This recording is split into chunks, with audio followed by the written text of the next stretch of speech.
البدع والأهواء، أهل البدع العقائدية وأهل البدع السياسية. نقول بيننا وبينكم السلف، بيننا وبينكم الكتب، كان فيقول البدع بيننا وبينكم. بسم الله الرحمن الرحيم. الحمد لله حمدا كثيرا طيبا مباركا فيه كما يحب ربنا ويرضاه. أشهد أن لا إله إلا الله وحده لا شريك له، وأشهد أن محمدا عبده ورسوله صلى الله عليه وعلى آله وأصحابه ومن تبعهم بإحسان إلى يوم الدين. Amma ba'd.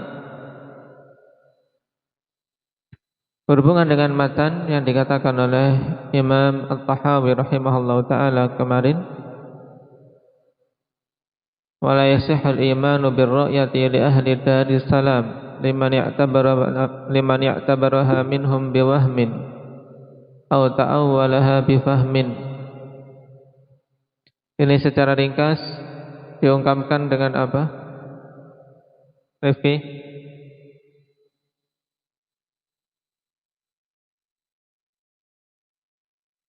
isbatun bila takyifin wala tahrif.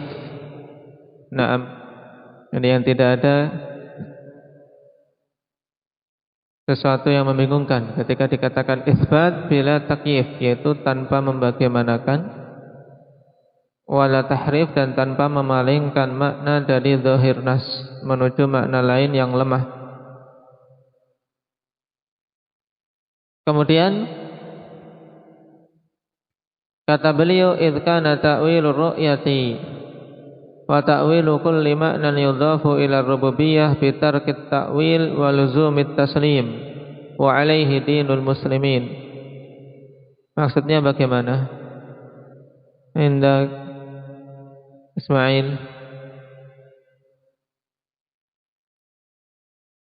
Lah itu belum.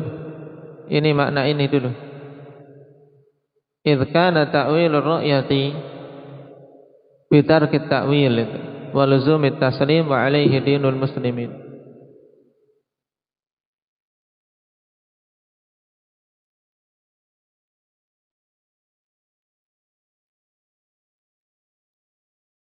Dengan meninggalkan apa? Takwil yang kedua dimaksudkan apa? Lah ya, kata takwil yang kedua kan ada dua kata takwil di sini. Takwil yang pertama dimaknakan tafsir. Takwil yang kedua dimaknakan tahrif. Nah, jadi kalimat ini masih berhubungan dengan penjelasan kenapa kok kita tidak boleh mentahrif dalam menetapkan. Karena tafsir yang benar yaitu dengan meninggalkan tahrif dan menetapi apa?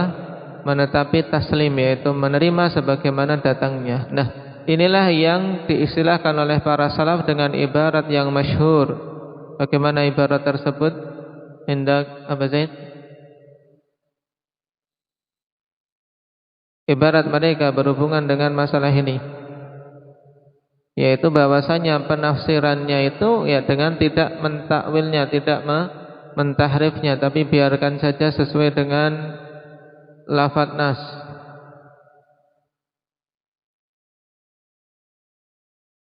Ibarat para salaf bagaimana?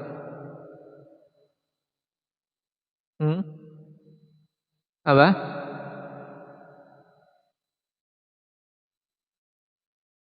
Ibarat yang masyhur. Siapa yang ingat? Abu Umar? Abu Ahmad? Amirruha kama ja'at. Nah, taib, amirruha kama ja'at. Ini kalau antum buka-buka dalam kitab-kitab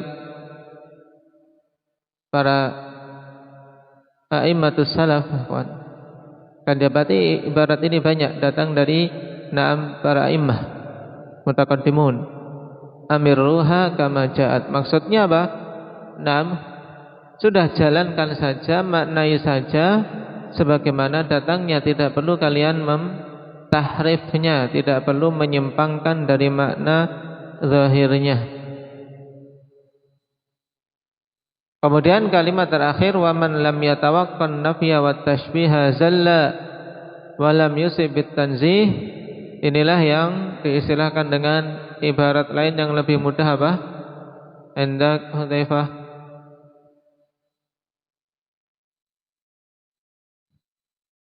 Nam tanzihun bila tamtsilin wala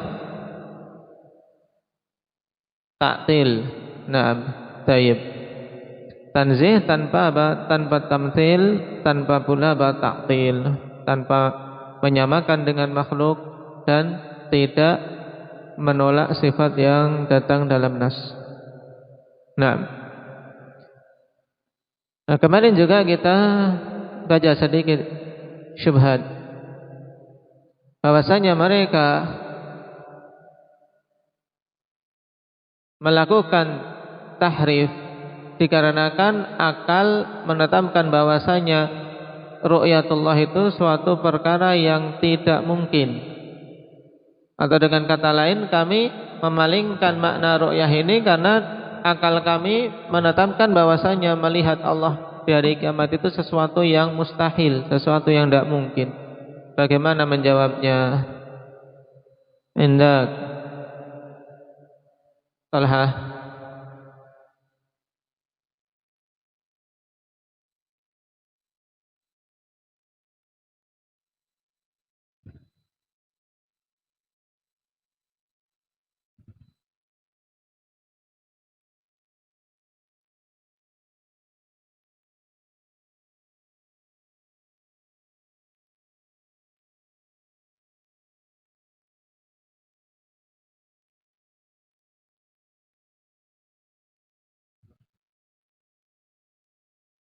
Baik.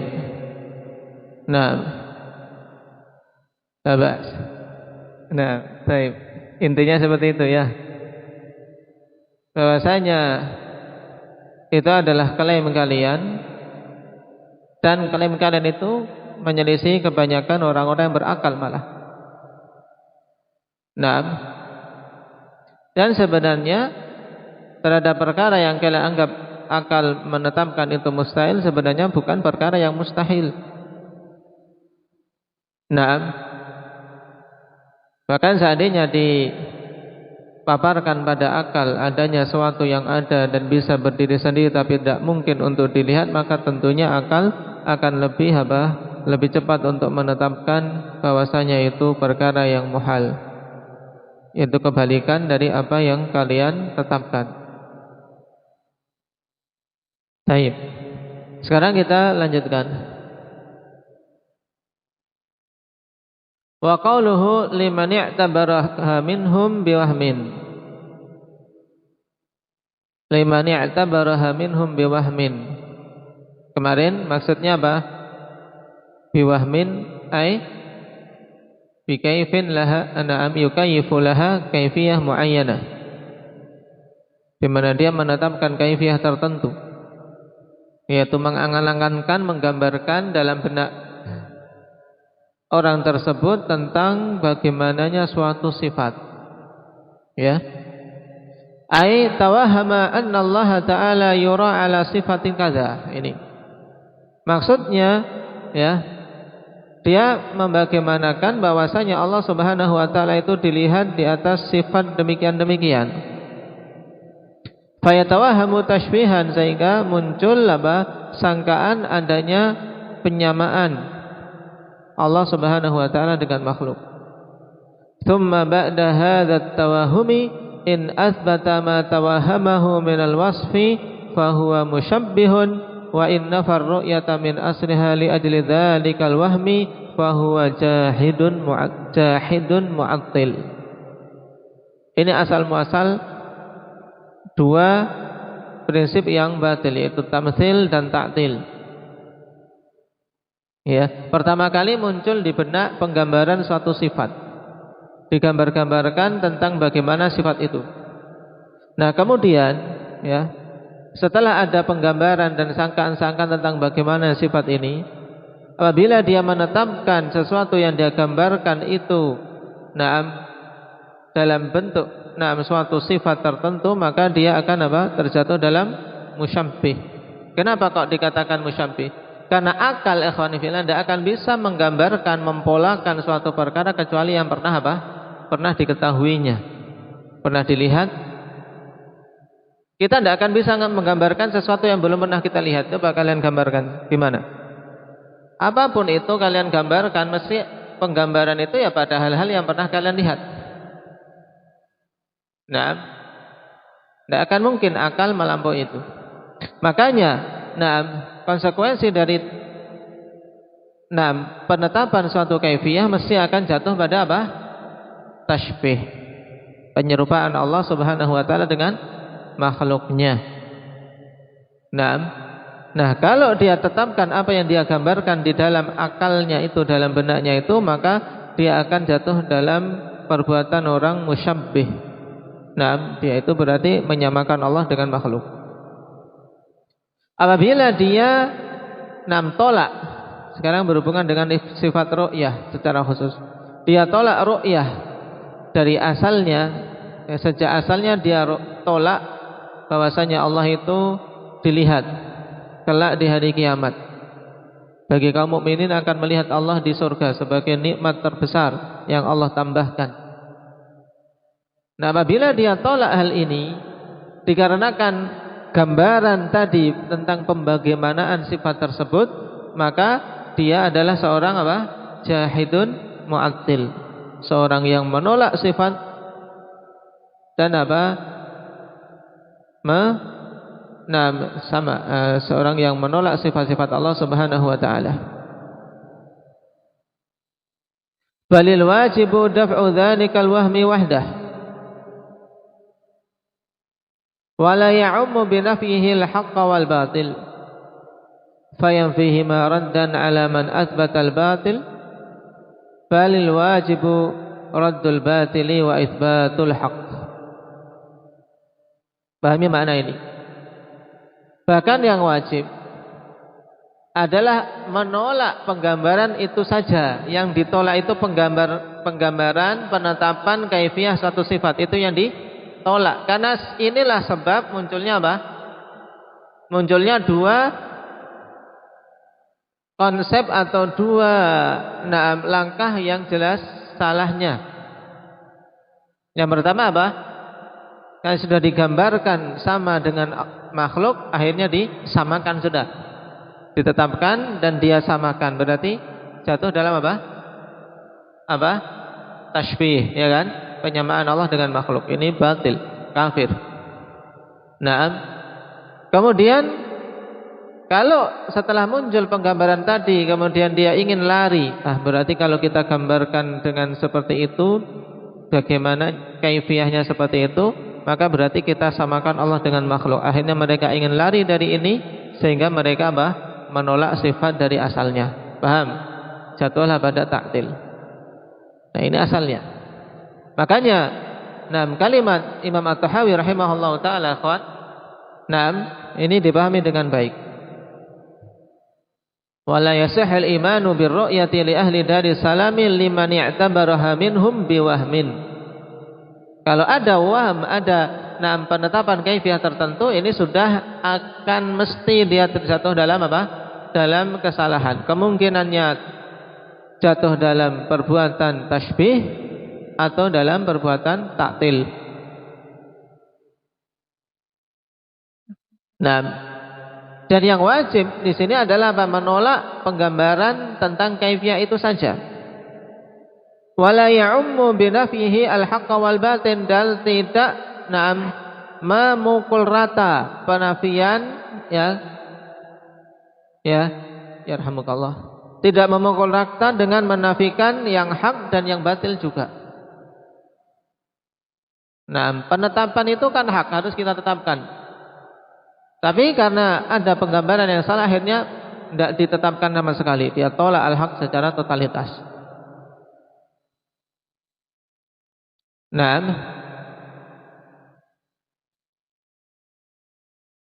Dan tidak menyamakan Allah Subhanahu wa taala ini juga perkara yang hak atau yang batil? Tidak menyamakan Allah Subhanahu wa taala dengan makhluknya, Ahmad. Ini sesuatu yang hak. Tapi bukan berarti kemudian dengan sebab itu kita tidak menetapkan sifat sama sekali, paham? Fayanfihi ma raddan ala man athbatal batil. Sehingga dia menolak kedua-duanya sebagai bantahan kepada orang yang menetapkan kebatilan.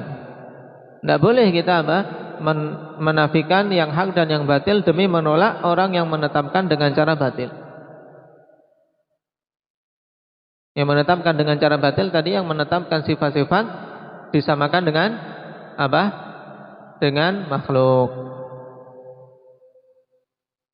Balil wajibu raddul batili wa itsbatul haq. Bahkan yang wajib atas kita semua adalah membantah yang batil, menolaknya, tidak menetapkan yang batil. Yaitu apa yang batil di sini? Penyamaan Allah dengan makhluk dan apa? Penetapan bagaimananya suatu sifat. Dan kita wajib untuk itsbatul haq, yaitu menetapkan sifat tersebut bagi Allah sesuai dengan keagungan Allah Subhanahu wa taala, tidak disamakan dengan makhluknya. Pahami kalimat ini ya Pak. Wa ila hadzal ma'na asyara Syekh rahimahullahu taala biqaulihi wa man lam yatawaqqan nafya wa tashbihal zalla wa lam yusibit tanzih. Ini telah berulang-ulang. Naam, pemaknaan kalimat tersebut. Fa inna haula'il mu'tazilatu yaz'umuna annahum yunazzihuna Allah bihadzal nafyi. Wa hal yakunu tanzihu bi nafyi sifatil kamal? Nah, sebab orang-orang Mu'tazilah itu mereka menyangka bahwasanya mereka itu mensucikan Allah Subhanahu wa taala dengan penafian ini, yaitu dengan menolak sifat-sifat bagi Allah secara keseluruhan. Orang-orang Mu'tazilah itu tidak mau menetapkan sifat bagi Allah. Alasannya apa? Alasannya apa, Abah Muhammad?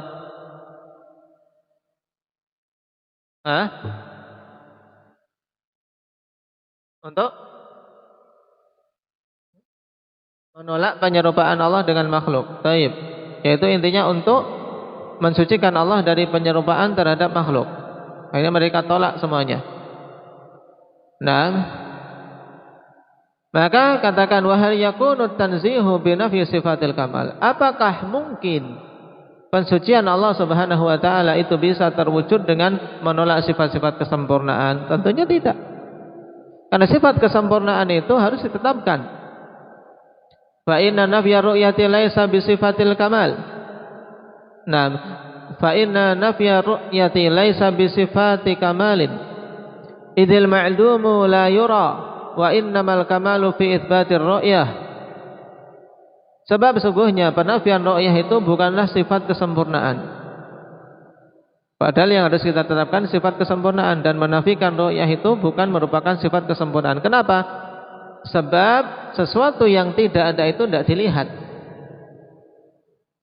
Ya Wahyu, bisakah kamu melihat sesuatu yang tidak ada?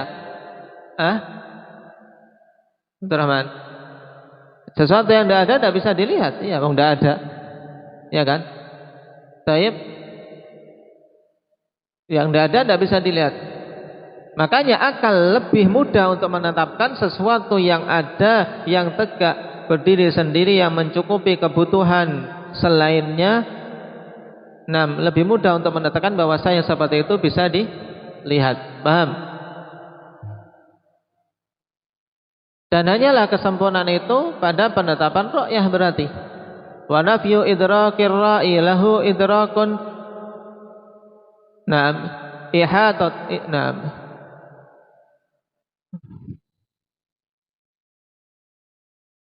Wa nafyu idrakir ra'i lahu idraku ihatatin kama fil ilmi.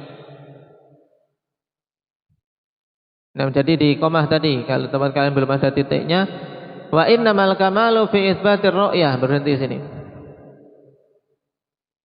Wa nafyu idrakir ra'i lahu, na'am, idraku ihatatin, ya, dan peniadaan idrakur ra'i terhadap Allah, yaitu la tudrikuhul amsaru wa huwa yudrikul amsar. Ini maksud yang diinginkan di sini. Bahwasanya mata-mata tidak akan mampu untuk apa? Melihat Allah secara menyeluruh. Jadi yang ditiadakan adalah apa? Penyeluruhan penglihatan orang yang melihat kepada Allah. Ya. Jadi nafyu idrakir ra'i lahu adalah apa yang dimaksud di sini? Idraku ihatah. Yang ditiadakan adalah apa? Melihat Allah secara menyeluruh. Karena tidak mungkin hamba ini melihat Allah secara keseluruhan. Karena Allah zat yang maha besar, zat yang maha agung. Tidak akan mungkin manusia mampu untuk melingkupi Allah Subhanahu wa taala dalam melihatnya. Kama fil ilmi, sebagaimana dalam masalah ilmu. Wala yuhituna bihi apa? Ilma. Ilmu kita itu tidak akan mampu melingkupi Allah Subhanahu wa taala. Kita mengetahui semuanya tidak mungkin. Makanya dalam masalah sifat kita hanya menetapkan sifat itu, ketahui maknanya, adapun bagaimananya harus apa? Harus kita menjauh dari bertanya-tanya tentang itu. Tidak usah bertanya bagaimananya. Lu bagaimananya sudah tetapkan saja Allah Maha melihat. Nah, Allah Subhanahu wa taala kelak juga akan dilihat di hari kiamat. Bagaimananya? Wallahu a'lam. Berhenti sampai situ. Kita terima dalil, tidak usah kita terlalu jauh-jauh memikirkannya. Karena akan terjatuh dalam kesesatan. Fa inna nafyal ilmi bihi laisa bikamal. Jadi penentang masalah ru'ya ini sekarang disamakan dengan masalah ilmu. Ya, kalau penafian ilmu dari Allah itu jelas bukan kesempurnaan. Wa innamal kamalu fi itsbatil ilmi wa nafyil ihatati bihi ilma. Nah, hanyalah kesempurnaan itu dalam menetapkan ilmu. Nah, dan peniadaan manusia ini melingkupi Allah Subhanahu wa taala dari isi ilmunya. Bahwa subhanahu la yuhatu bihi ru'yatan kama la yuhatu bihi ilma. Sehingga Allah Subhanahu wa taala itu tidak akan dilingkupi dari sisi ru'yah, yaitu tidak akan dilingkupi dengan penglihatan kita, sebagaimana pula tidak akan dilingkupi dengan ilmu kita. Maksudnya apa? Ilmu kita itu tidak akan bisa melingkupi Allah, tidak akan bisa mengetahui seluk-beluk tentang Allah secara keseluruhan. Paham? Nah, yang kita ketahui yang disebutkan dalam Al-Quran dan Sunnah, menetapkan sifat yang ditetapkan dalam Al-Quran dan Sunnah, menetapkan nama-nama bagi Allah, sudah selesai. Yang kita tidak mengetahuinya tentang hakikat sifat-sifat tersebut. Misalnya, sifat tangan bagi Allah bagaimananya, kita tidak punya ilmu. Ya sudah, kita tetapkan tangan, tapi apa? Bagaimananya wallahu a'lam. Yang jelas kita tetapkan tangan bagi Allah Subhanahu wa taala. Demikian pula Allah dilihat bagaimananya, wallahu a'lam. Demikian pula, hal-hal yang lain dari sifat-sifat Allah Subhanahu wa taala.